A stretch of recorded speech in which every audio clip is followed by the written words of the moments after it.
Hi folks, I wanted to share how we're organizing our cutting tools in Fusion, in Google Sheets, and actually out at the machine tool. So this really stems from the fact that for each machine, in this case for our Brother S700 and all of our machines, we have a master assets project in Fusion, and in that we have a master tool library for each machine. If we open that up, you'll notice there's nothing in the design or CAD space, but if we switch into manufacture, we have a tool library. And in it right now, we don't have a ton of tools, but of note, the tools that we do have in here are pretty well done. So we actually take the time to correctly copy over the description and the link and the cutting information and any cutting data, recipes, or presets we'd like. Nothing there should be shocking or revolutionary to anybody, but here's where this comes into play. If I go to program a new part to open up this break to detect test part, the way I would program this part is I would say 2D contour, and I'd pick my tool, and I have that master tool file open, and I would select the tool from here. Timeout, John from the future here. While editing this video, I realized I wasn't as clear as I should have been. So in our part file, if I already have a tool and I'm comfortable using that tool, in this case, say 14, we're good to go. If you wanted to program a different chamfer, you could pick that tool 14 and use it elsewhere. What's nice about this whole workflow though is that, let's say I need that end mill, that's the situation where I would program and pick the tool from the other part file, the master tool library. So say tool 1 right here. This really is the only way that I can think of to date to account for the fact that Fusion doesn't really have a tool library. A library in the sense of your town library with books. You borrow the book from the library and you check it back in. Tool library in Fusion really just takes the tool and copies it with no XREF or reference back to a master library.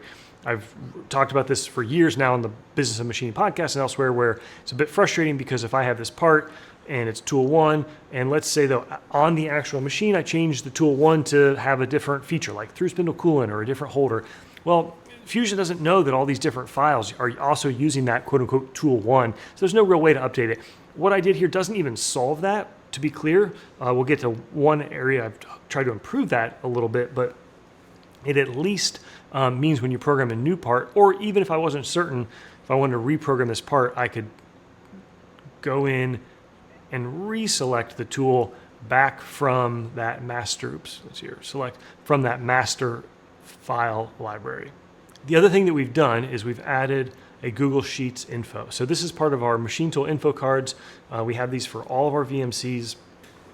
And in it, we have a Google Sheet that really has been helpful. It gives us some simple information about the tool number, the description, and then any sort of other information that we want to have listed in here. The type of holder, where we get the inserts from, if we're testing something, if we make a change about, hey, we actually switched this tool out. Again, nothing here is revolutionary. What I have found, though, is that you are much more deliberate in a Google Sheet. In other words, if I want to add a piece of information or if I want to check it, it tends to be pretty sacred and accurate, whereas in Fusion, I find it's too often the case that somewhere I accidentally update, say, tool 1 in a part file, but not in the master file, and then you forget, well, which is the correct flute counter? What is the correct through spindle coolant setting, or something else? Whereas I know the Google Sheet at least tends to be more accurate. You also have history, so you can look at the edit history of individual cells and who did that in a group setting. And of course, you can back both the Google Sheet and your Fusion library up to offline copies, which is always a smart thing to do, even if it's only done once a year. For us, most of these tools will always live in the Brother. That being said, we found it really helpful to still consider marking the tool. The best way for sure is if you have access to a fiber laser. We bought one for a few $1,000s. If you don't have one, perhaps a local makerspace has one. That's a great way to permanently mark the tool. I'm assuming it doesn't mess up the balance of the tool. The other thing that's quite popular is these Cat 40 tool tags. You can purchase them for quite inexpensively, or you can 3D print them. Justin Gray over at Toolpath has done a lot of work on a 3D printed design with a cool flexure, and it can hold the end mill container as well. So lots of options there.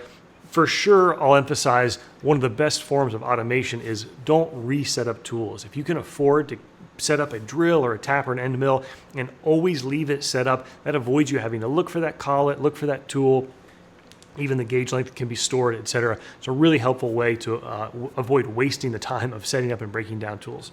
As always, folks, hope you learned something. Hope you enjoyed. Take care. See you soon.